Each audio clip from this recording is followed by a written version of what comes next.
성령 충만을 받자, 이러한 제목입니다. 오늘은 교회력에 의하여서 성령 강림 주일입니다. 왜 성령 강림 주일이라고 했냐면 이제 오늘 그것을 보려고 합니다. 오늘 본문에서 오순절날에 성도들이 성령의 충만함을 받은 사건이 일어났습니다.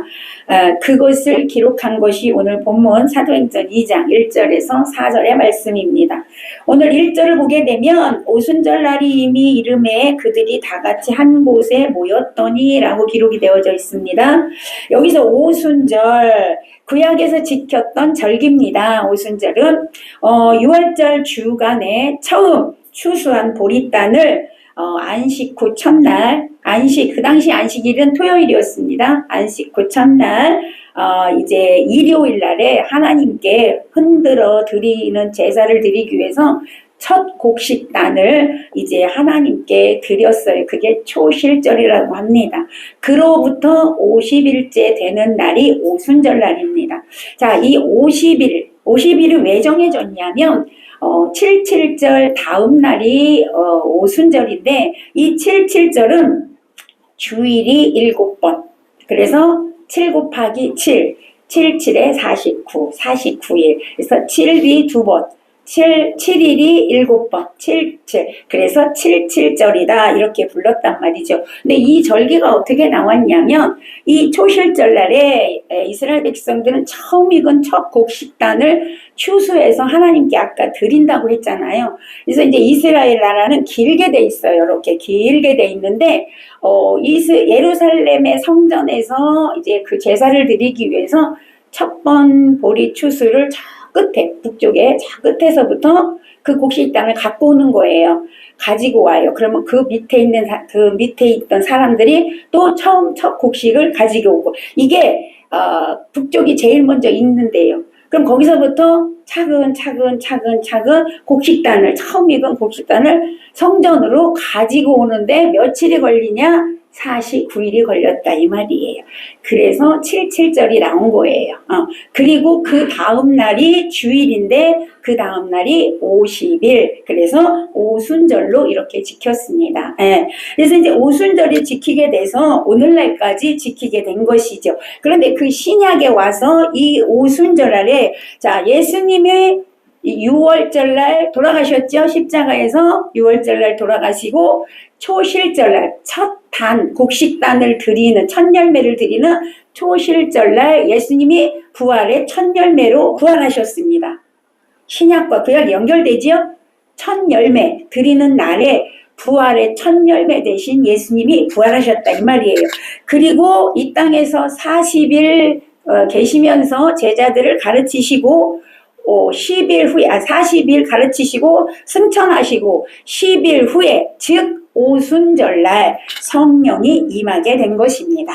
아멘. 이해가 되시죠? 이제는? 네. 그날이 바로 오늘입니다. 오늘. 그래서 오늘이 성령 강림 주일이 된 것이죠. 자, 1절을 보게 되면 그들이 다 같이 한 곳에 모였다 이랬어요. 어디에 모였을까? 이 사람들이 어디에 모였대요? 장소는 마가의 다락방이었을 것이다. 이렇게 보는데 1장 13절 보세요. 거기에서 그렇게 말씀하고 있어요. 우리가 2장이죠? 1장 13절. 1장 13절. 읽어봅니다. 시작. 들어가 그들이 요한은 다락방으로 올라가니 베드로, 요한, 야고보, 안드레와 빌리, 도마와 바돌로메, 마태 및 알페오의 아들 야고보, 셀롯인 시몬, 야고보의 아들 유다가 다 거기 있어. 그죠? 다락방으로 이제 들어갔다라고 기록하고 있습니다. 제자들은 조금 전에 감람산에서 예수님이 하늘에 승천하는 것을 봤어요. 예수님이 어디서 승천하셨어요? 감람산에서 하셨어요. 거기서 500명이 지켜봤어요. 예수님이 승천하시는 모습을.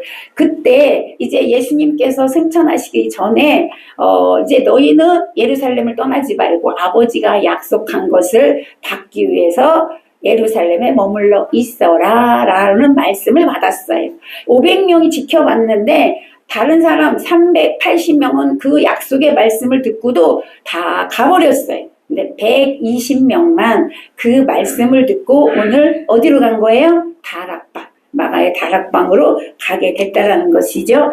자, 이렇게 모였던 이유는 오순절을 지키기 위해서 다락방에 모인 것이 아니라 예수님께서 승천하시기 전에 말씀하셨던 거 있다고 했잖아요. 명령하신 거. 너희는 예루살렘 떠나지 마라. 아버지가 약속한 것을 받기 전까지는 있어라. 자, 1장 4절 보세요. 1장 4절 시작. 사도와 함께 모이사 그들에게 분부하여 이르시되 예루살렘을 떠나지 말고 내게서 들은 바 아버지께서 약속하신 것을 기다려라.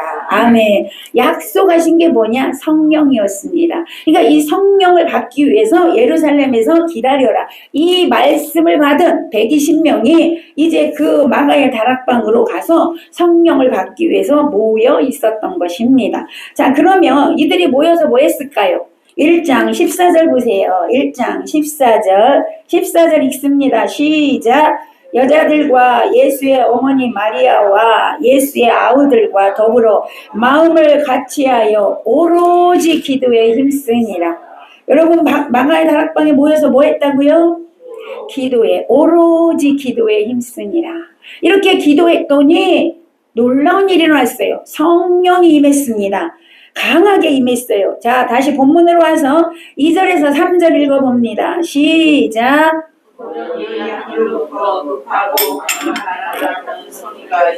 그들이 앉은 온 집에 가득하며 마치 불의 혀처럼 갈라지는 것들이 그들에게 보여 각 사람 위에 하나씩 임하여 있더니. 아멘.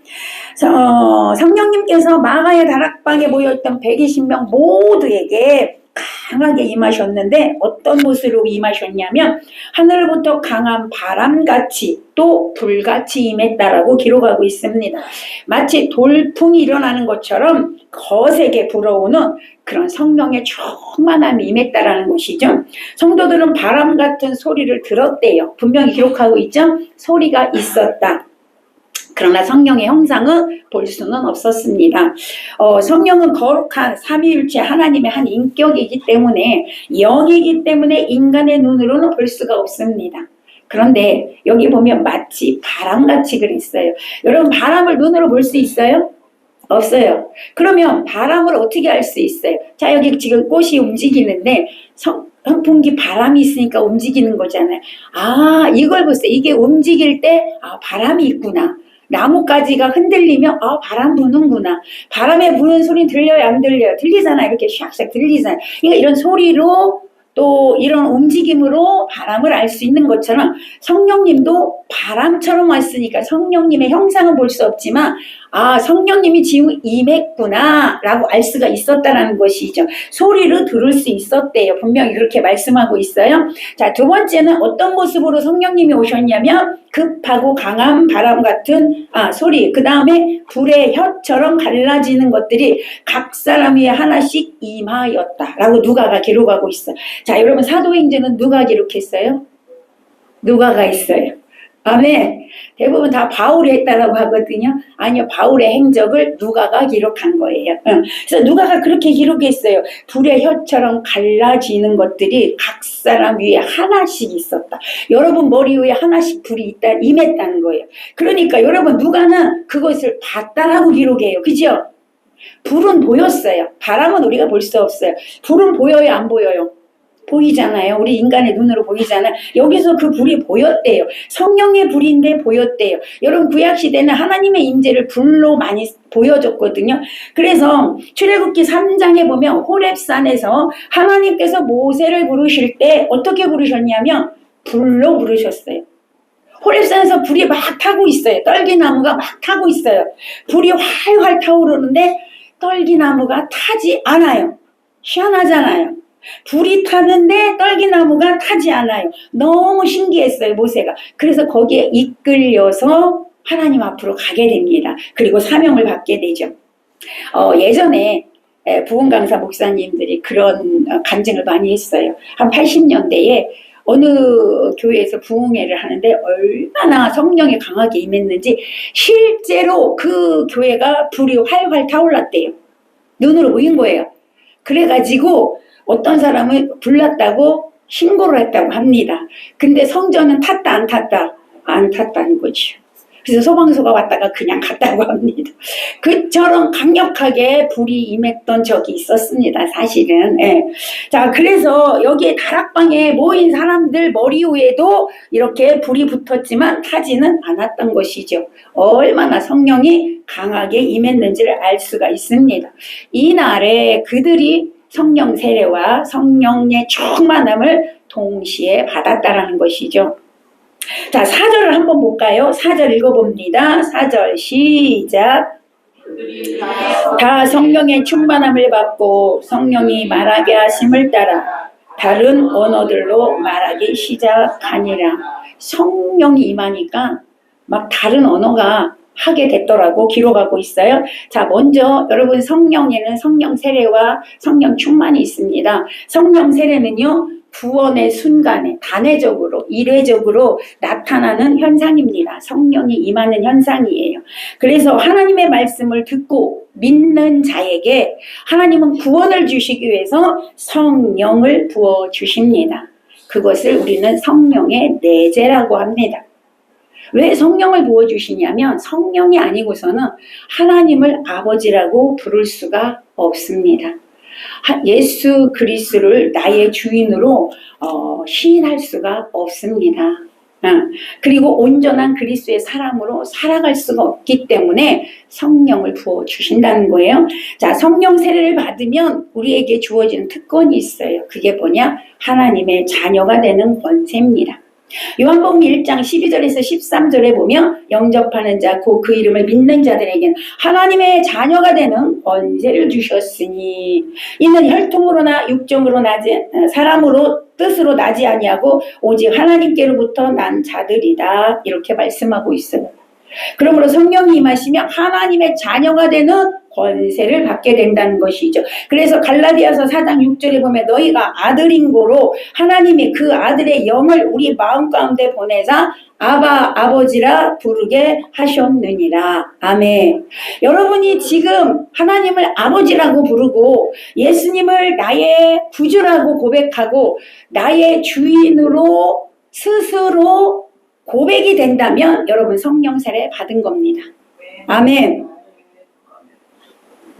그러나 그것이 되지 않는다면 아직 성령 세례 받지 않은 겁니다. 절대로 성령이 아니고서는 하나님을 아버지라고 부를 수 없습니다. 단 그게 있어요.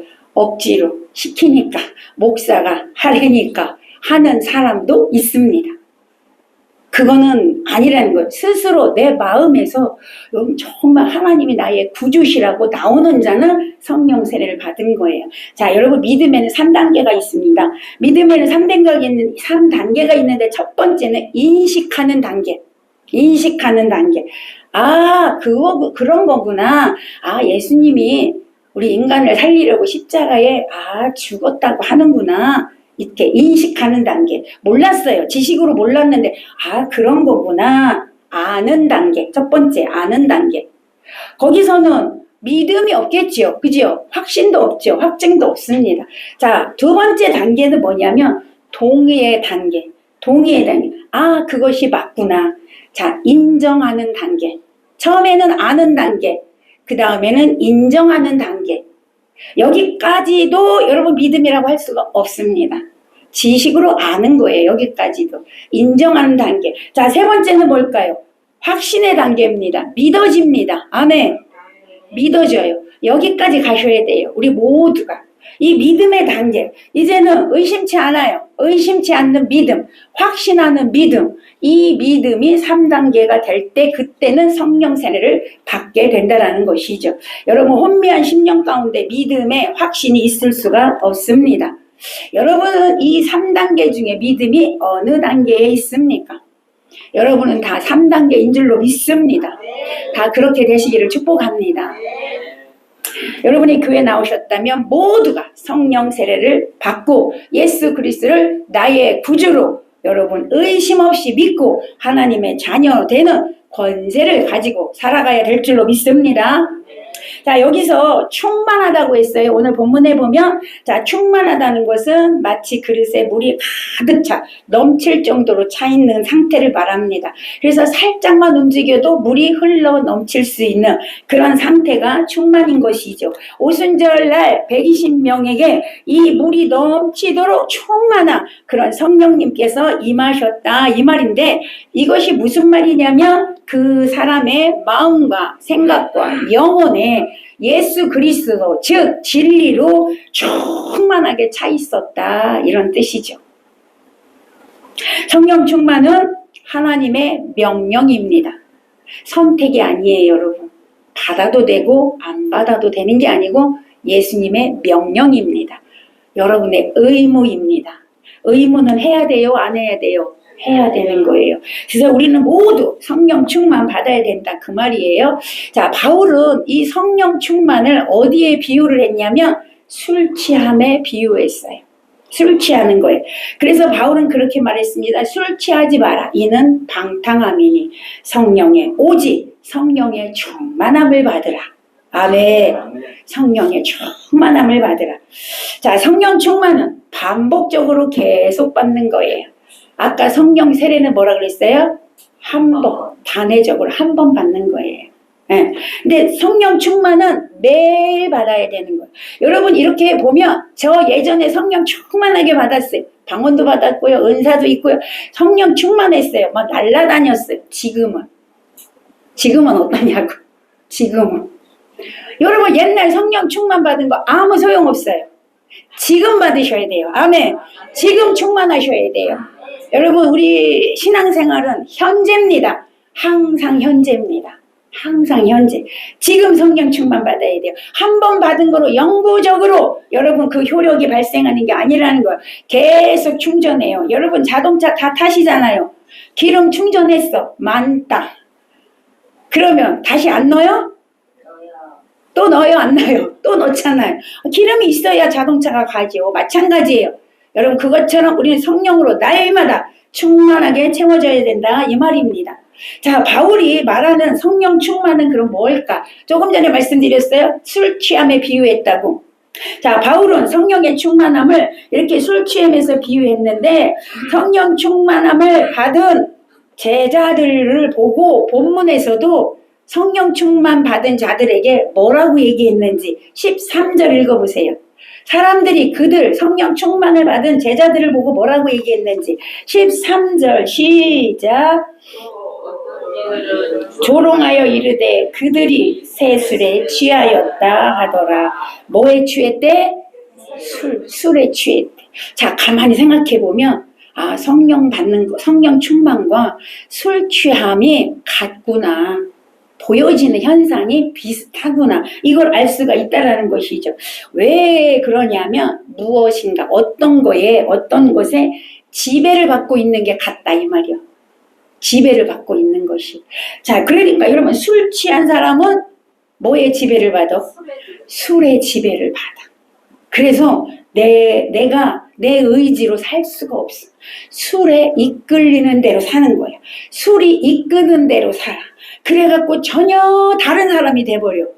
그래요, 안 그래요? 맞아요. 맞지요? 술 취하면요 전혀 다른 사람이 돼요. 왜? 내 의지로 사는 게 아니고 내 자아고 사는 게 아니고 술에 의하여 살기 때문에, 술이 시키는 대로 하기 때문에 그런 거예요. 자, 그러면요 여러분, 성령의 취함은 어떻게 될까요? 성령의 취해도 똑같습니다. 내 의지로 살 수 없어요. 내 생각대로 살 수 없어요. 이제는 성령이 나를 지배하고 있어요. 성령이 나를 통치하고 있어요. 그래서 성령이 이끄는 대로 살아요. 전혀 다른 사람이 돼요. 할렐루야. 우리는 술 취하지 말고 성령에 취해서 사는 자가 되시기를 바랍니다. 술 취함은 방탕함이라 분명히 성경은 말씀하고 있습니다. 그래서 우리는 성령 충만받아 내 의지로 내 자아로 사는 게 아니고 성령에 이끌려서 살아가야 된다는 것이죠. 그래서 결론적으로 성령의 충만함을 받았다는 것은 성령님께 내 자아를 다 내어드리고 내 거를 다 온전히 내어드리고 성령의 지배를 받고 성령의 다스림을 받고 성령의 통치를 받는 그런 삶이 되어져야 된다. 그 말입니다. 우리 모두 그렇게 되시기를 축복합니다. 자, 그러면 이렇게 성령 충만하면 어떤 일이 일어날까요? 첫 번째, 오늘 본문에서 말하기를 방언으로 말하게 된다라고 말씀하고 있어요. 원래 방언은 사람이 알아듣지 못하는 언어입니다. 하늘나라 언어라고 하는데 성경에 보면 하나님께 영으로 비밀을 말하는 것이라고 바울은 고린도전서 14장 2절에서 말씀하고 있어요. 그래서 성도는 방언으로 하나님께 영으로 기도할 수가 있습니다. 사람들은 알아듣지 못하지만 하나님은 다 알아듣게 되어져 있어요. 왜? 하나님이 주신 언어기 때문에 그렇죠. 그래서 하나님과 비밀로 대화하게 됩니다. 이 방언으로 기도를 하게 되면 여러분 기도 얼마나 할 수 있어요? 실컷 했는데 눈 떠보면 5분이잖아. 우리 한국말로 얘기하면. 그런데 방언으로 기도하면 2시간을 해도 3시간을 해도 5분 한 것 같습니다. 어쨌든 그런 유익이 있고요. 하나님과 비밀로 얘기하니까 나의 비밀을 여러분 크게 기도해도 다른 사람이 알아듣지 못하니까 너무 좋습니다. 우리는 숨기고 싶은 것도 많잖아. 근데 그걸 영어로 다 하니까 좋은 점이 굉장히 많습니다. 어쨌든 그래서 우리는 성도들은요 방언으로 기도하기를 사모해야 될 줄로 믿습니다. 그렇다고 해서 여러분 방언을 못하면 성령을 받지 못한 거다. 아닙니다. 절대로 그렇게 생각하시면 안 됩니다. 방언을 못해도 성령 충만할 수 있어요. 왜냐하면 방언은 은사기 때문에 하나님 영역입니다. 하나님 주권하에 있습니다. 아무리 달라고 해도 안 주실 때도 있습니다. 그러니 방언 못하니 나는 성령 못 받았다 그렇게 생각하시면 안 된다는 거죠. 그러나 바울이 얘기하기를 방언 받기를 사모해라 말씀하고 있어서 우리는 사모하시기를 바랍니다. 근데 여기서는 그런 방언이 아니었어요. 다른 나라 방언이었어요. 나라 방언이었어요. 내가 여기서 기도하는데 내가 방언을 하는데 뭘 하냐면 미국 말로 하는 거예요. 프랑스 말로 하는 거예요. 독일 말로 하는 거예요. 이렇게 하는 방언을 여기서는 말씀하고 있습니다. 그들이 하는 방언은 당시 오순절을 지키기 위해서 몰려왔던 전 세계에서 몰려왔던 그 사람들이 알아들을 수 있는 방언이었다는 거예요. 자, 5절에서 8절 읽어봅니다. 5절에서 8절 시작. 그때에 경건한 유대인들이 천하 각국으로부터 와서 예루살렘에 머물러 있더니 이 소리가 남의 큰 무리가 모여 각각 자기의 방언으로 제자들이 말하는 것을 듣고 소동하여 다 놀라 신기하게 여겨 이르되 보라 이 말하는 사람들이 다 갈릴리 사람이 아니냐 우리 각 사람이 난 곧 방언으로 듣게 되는 것이 어찌 됨이냐 그죠? 제자들이 방언으로 말을 하는데 각 나라 사람들이 다 알아듣는 거예요. 그 이후에 보면 나라 이름이 쭉 기록이 되어져 있습니다. 어쨌든 자기들의 말로 다 들려왔다는 거예요. 여러분 성령께서 하신 일입니다. 그럼 왜 사람들이 들을 수 있는 방언을 했을까? 원래 방언은 사람들이 못 알아듣는 거라고 했는데 하나님은 이때 왜 이 방언을 주셨을까? 필요하니까 주셨죠. 아멘. 그렇지 않습니까? 자, 그 당시에 이것이 필요했단 말이에요. 하나님께서 역사하신 것인데 구약시대에는 아직까지 여러분 여기는 구약시대입니다. 네, 구약시대예요. 이제 성령이 임하심으로 예수님이 죽으시기 전까지는 구약시대예요. 예수님이 죽으시고 부활하신 후부터는 이제 신약시대가 시작이 되는 건데 여러분 구약시대는 하나님께서 이스라엘이란 나라 한 나라를 지정하셨어요. 그 나라에 하나님이 구원의 역사를 행하셨습니다. 그런데 이제 예수님이 오셔서 십자가에 죽으시고 부활하심으로 어떤 일을 하셔야 돼요? 하나님의 뜻이 뭐예요? 이방인에게 온 인류의 죄를 짊어지시고 주님이 죽으셨단 말이에요. 그러니까 하나님의 뜻은 뭐냐면 온 인류가 구원받는 거예요. 이제 주님이 승천하셨기 때문에 부활하고 승천하셨기 때문에 온 인류가 구원 얻는 것이 하나님의 뜻인데 이제 그 시기가 되었다. 그래서 저는 아니지만 여러 나라에서 유월절을 지키기 위해 왔던 그 사람들에게 복음이 증거되기 위해서 그래서 하나님께서는 이렇게 나라의 방언을 주셨다는 것을 알 수가 있습니다. 이제 하나님의 뜻이 펼쳐질 때가 되었기 때문이라는 것이죠. 제자들을 통하여 이방인에게도 복음이 증거되게 하기 위함이었다. 이렇게 기록하고 있습니다. 자, 두 번째, 여러분 성령이 임하면 사람의 영혼을 변화시킵니다. 타락한 아담으로부터 물려받은 인간의 본성이 있습니다. 죄된 본성이 있습니다. 그 본성을 하나님의 자녀의 성품으로 변화시킵니다. 성령이 오시면. 디도서 3장 5절에 보면 오직 그의 긍휼하심을 따라 중생의 씻음과 성령의 새롭게 하심으로 하셨나니 그랬어요. 이처럼 성령은 거듭나게 하시고 새롭게 하셔서 사람을 변화시킵니다.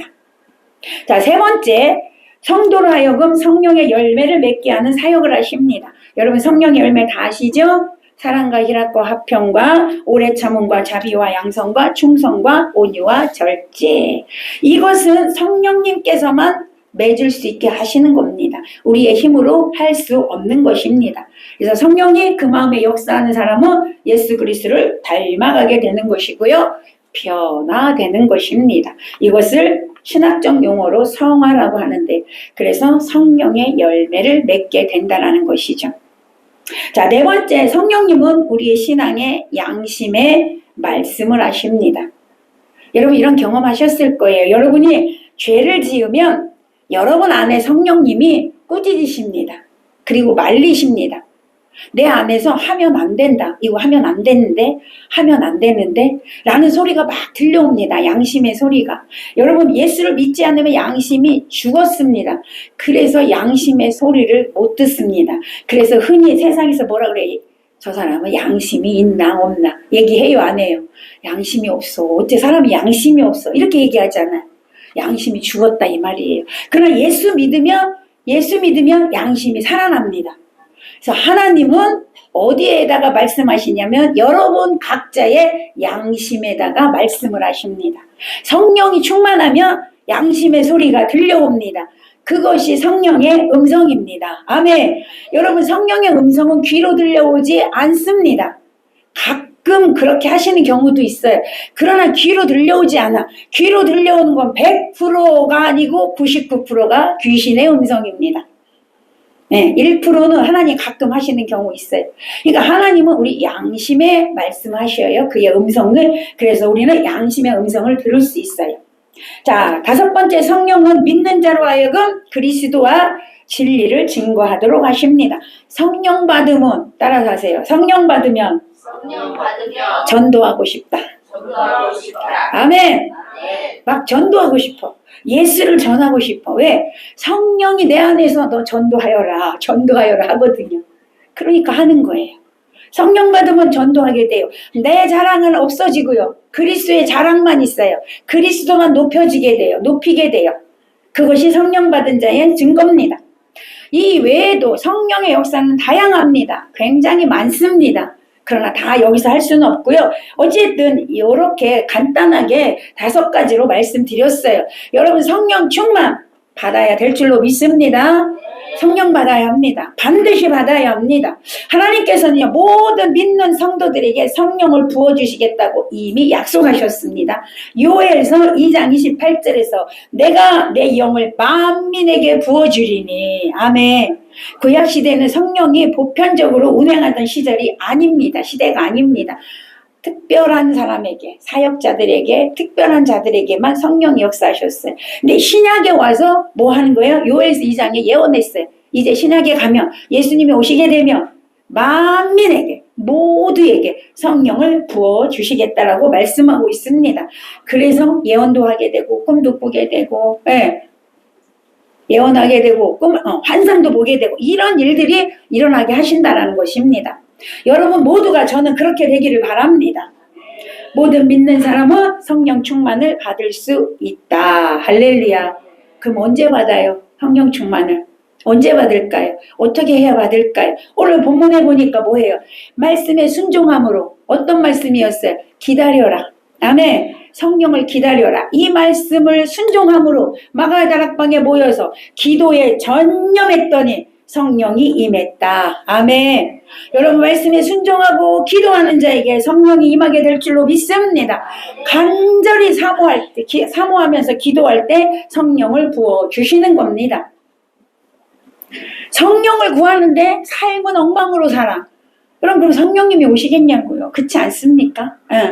그러니까 말씀에 순종하면서 기도할 때 성령이 임한다는 거예요. 자, 두 번째, 회개하고. 아멘. 뭐하고? 회개하고. 나의 삶에 잘못 살았던 거 회개하고, 성령 세례 받고, 죄사함 받고, 성령 충만 받아라. 사도 바울이 말씀하고 있습니다. 사도행전 2장 28절에서 베드로가 이르되 너희가 회개하여 각각 예수 그리스도의 이름으로 세례를 받고 죄사함을 받으라. 그리하면 성령의 선물을 받으리니. 할렐루야. 우리 회개하고 죄사함 받아 깨끗한 여러분 영혼육이 되시기 바랍니다. 그 위에 성령이 임하게 되는 것입니다. 성령님은 거룩한 영이시기에 더러운 곳에 절대 임하실 수가 없습니다. 아멘. 가끔 바울처럼 죄 짓고 있을 때도 하나님이 강권적으로 임하시는 분들도 계십니다. 벼락 맞을 확률로. 근데 우리 모두는 뭘 요구해? 그걸 요구해. 하나님께 벼락 맞을 확률을 요구해. 나는 아무것도 안 하고 나는 그냥 죄 짓고 살면서 성령을 확 부어달라고 다 그걸 요구해. 여러분 그렇지 않아. 그럴 수도 있지만 대부분은 베드로가 뭐라고 했어요? 회개하고 세례 받고 죄사함 받고 거룩하게 하고. 아멘. 그럼 성령이 임한다 말씀하잖아요. 여러분 구원은 내 노력으로 하는 게 아니에요. 그지요? 하나님이 선물로 주는 거예요. 물론 성령도 선물이에요. 그러나 여러분 성령 받기를 사모하려잖아요. 사모하려면 간절한 마음이 있어야 되겠죠. 우리의 영혼 육을 깨끗하게 할 수 있는 저와 여러분 되시기를 바랍니다.